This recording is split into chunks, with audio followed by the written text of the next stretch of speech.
You can't pick up extra time because you had too many sick days.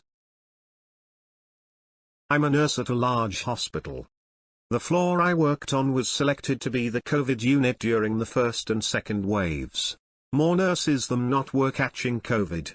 So, whenever I got an inkling of being sick I would call out and get tested. Now if I tested positive then I would get 2 weeks off without penalty, but I tested negative and returned to work. I get called into the office and got a verbal warning because I had one too many sick days.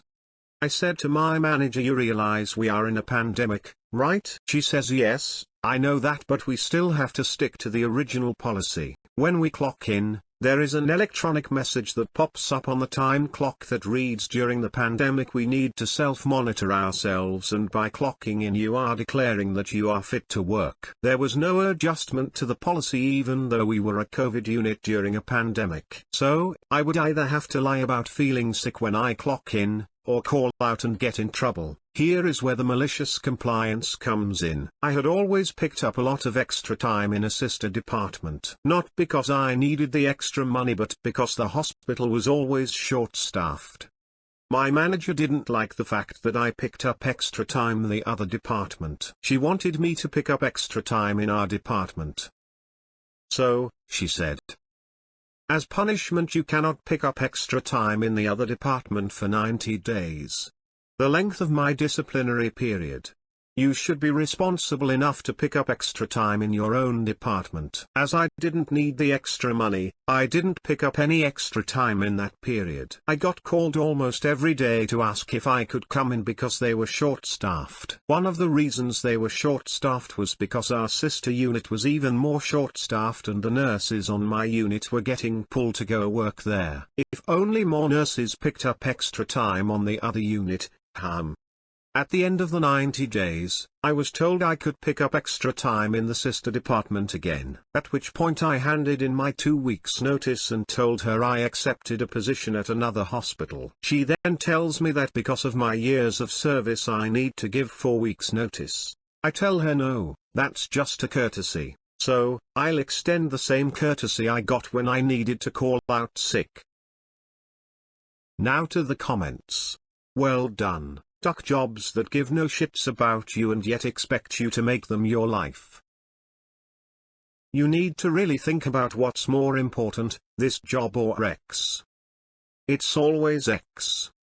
Nobody working anywhere where someone would say that gives a single duck about their job. They're there because they have to be. I loved hearing managers say this shit to people working fast food when they told them they needed time off for school/exams/etc. Like, are they actually that out of touch? Do they really think a shitty minimum wage fast food job is more important than completing a ducking university degree so they can get the hell out of there? When I was 20, the day/general manager at a hotel I worked for said that to me after I had asked him to be more punctual for his shift. His was after mine and he was frequently 2 hours plus late. And I worked the overnight alone and I couldn't leave until he showed up. Because I was going to college and had classes. I asked him this on a day he had been 2 hours late too. He was like, you need to pick college or here because I will not allow you to do both. I was like, don't need your permission. I quit. Best decision ever. In our unit, we stopped counting ill calls throughout the pandemic. There was no way I was going to be disciplining our staff for ill calls that could be related not only to their own COVID symptoms, but also to issues with childcare/kids schooling changes, etc. We still aren't tracking ill calls. I'm guessing we might begin again in September. In addition, our higher-ups made the decision to add 72 hours of emergency PTO to be used at the employee's discretion for any COVID-related matter. Childcare issues, COVID symptoms or care of a family member with COVID. This was specifically designed to help our staff preserve their earned PTO. We can't afford to lose highly trained nurses because they or their family members are ill. It's a freaking pandemic. How did so many hospitals lose their hearts? We got 60 days paid PTO to care about our children during COVID. There are some employers who are actually nice. I imagine she had a smug look on her face until you turned in the notice. The truly shitty part is the line staff will bear the burden of being short-staffed while the supervisor will probably be in a back office at least somewhat insulated from her consequences. The truly shitty part is the line staff will bear the burden of being short-staffed. The patients too. Someone once told me never to feel guilty over calling out for legit reasons or for finding a new job because my seat would be filled before the ink on my death certificate is dry. That hit me hard.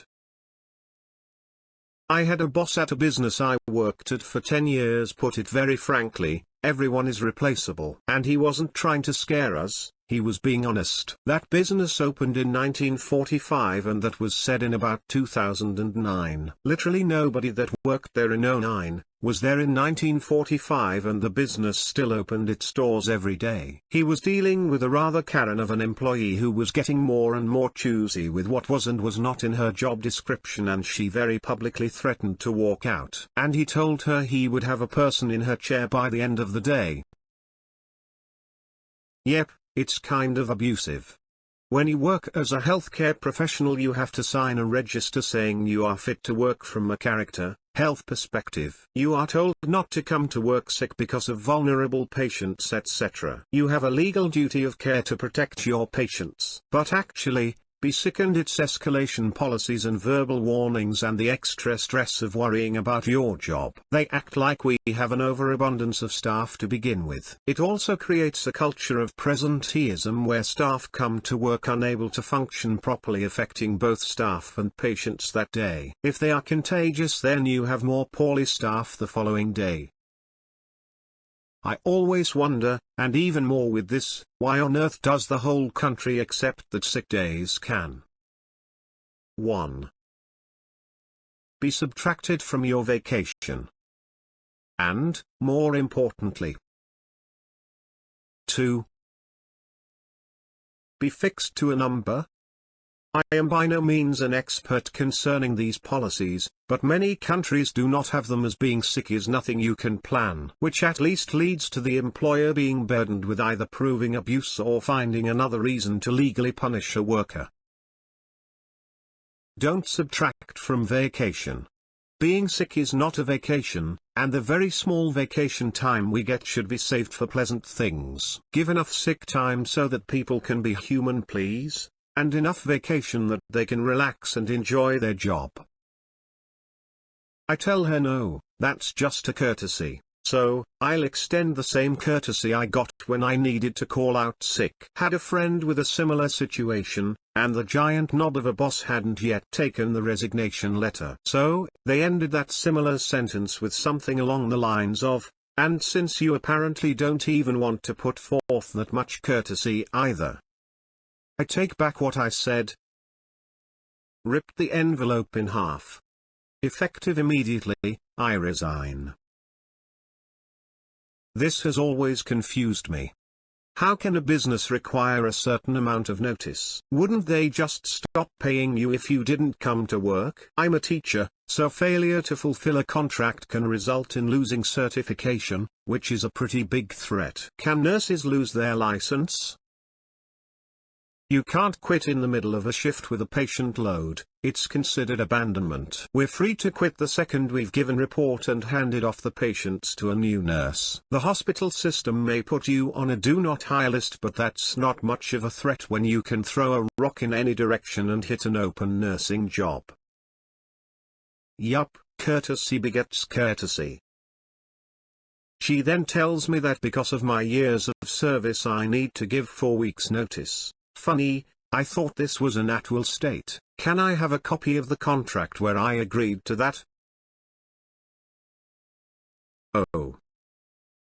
In that case, make it effective immediately.